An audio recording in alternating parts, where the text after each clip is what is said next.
আপনার নেতাকর্মীদেরকে লুটপাট করতে বন্ধ করেন, তখন তাকে শেখ মুজিবকে ব্যয় হয়েছিল। কত ব্যয় হয়েছে? 1 কোটি টাকা পাইছে শিল্পীরা শিল্পকর্মের জন্য, আর অবকাঠামো তৈরি করার জন্য ধরেন 18 কোটি টাকা। 19 কোটি টাকা ব্যয় হয়েছে, সেটার ব্যয় দেখিয়েছে 117 কোটি টাকা। এরকম ভাবে লুটপাট করেছে। এই এক মুজিবকে সামনে রেখে রেখে সকল লুটপাট বৈধ করেছে। যেহেতু মুজিব ছিল লুটপাটের আদর্শ, যেহেতু মুজিবকে লুটপাটে ব্যবহৃত করেছে, আমরা মনে করি এখনো মুজিবের ছবি দপ্তরে থাকার অর্থ হলো শেখ হাসিনার গণহত্যাকে অস্বীকার করা এবং শেখ হাসিনার বিচারকে বাধাগ্রস্ত করা। শেখ মুজিবের ছবি বঙ্গভবন থেকে একটা দরবার হল থেকে সরিয়ে ফেলেছে।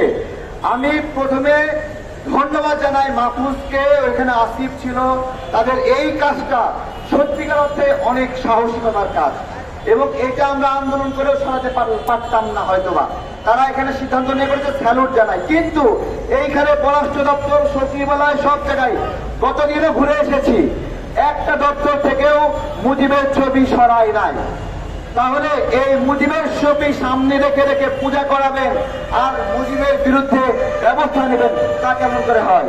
গণ অধিকার পরিষদ আজকে এই জন্যই আমরা প্রোগ্রাম দিয়েছি যে মুজিব যেহেতু ফ্যাসিবাদের খাতায় নাম লিখিয়েছে বাকশালের মাধ্যমে, এবং দ্বিতীয় স্তরে শেখ হাসিনা যেহেতু 15 বছর ধরে মুজিবকে সামনে রেখে রেখে আমাদেরকে নিপীড়ন করেছে, ভোটাধিকার বঞ্চিত করেছে, আমাদের কথা এই মুজিবকে নিয়ে কোন রাজনৈতিক ব্যবসা বাংলাদেশে আর হবে না, হবে না।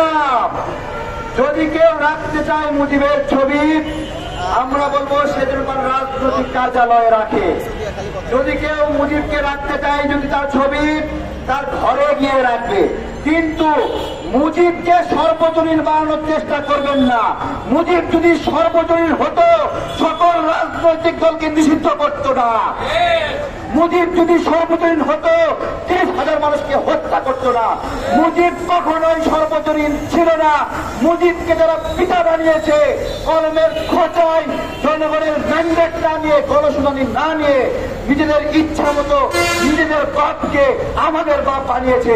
আমরা যাওয়ার সন্তান না, তাকে তাকে আমরা অফিস আদালতে নয়, আমরা শেখ মুজিবের ছবি বাংলাদেশের প্রত্যেকটি রাস্তার মোড়ে মোড়ে টাঙাতে চাই, আর নিচে লিখে দিতে চাই বাংলাদেশের 5 সালের প্রতিষ্ঠাতা গণহত্যাকারী প্রথম ভোটচোর শেখ মুজিবুর রহমান। এটা করতেই হবে। আগামীর প্রজন্ম জানেই না এদেশে ভোটচোরের শুভ সূচনা শেখ মুজিবুর রহমান করেছিল। এটা এদেশের তরুণদের জানাতে হবে। বাংলাদেশে তার সন্তানের নেতৃত্বে ভোটের বাক্স চুরি করে ভোট চোরের যে ইতিহাস, এই ইতিহাসের শুভ সূচনাকারী শেখ মুজিব।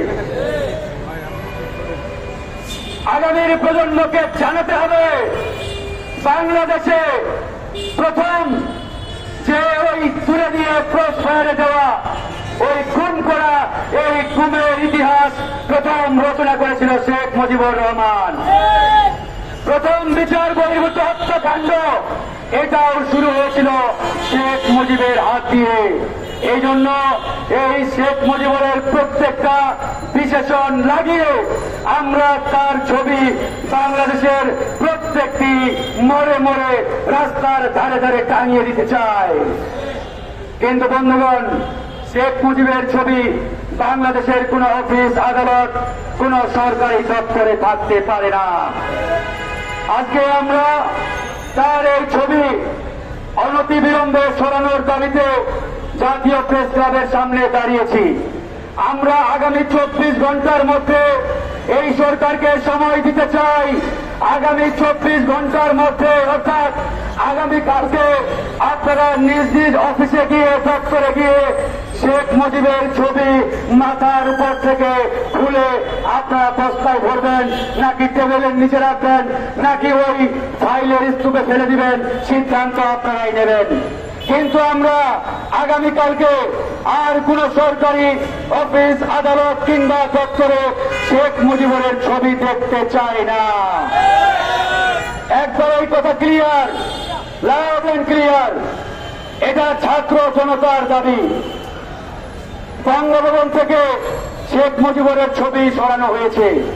তার জন্য আমরা মাহফুজ এবং এই অন্তর্বর্তী সরকারের দায়িত্বশীল ব্যক্তিদের ধন্যবাদ জানাই। শুধু শেখ মুজিবুরের ছবি সরালেই হবে না, বাংলাদেশের প্রত্যেকটি চেয়ার থেকে এই হাসিনার দোসর খুনি হাসিনার দালালদের সরাতে হবে।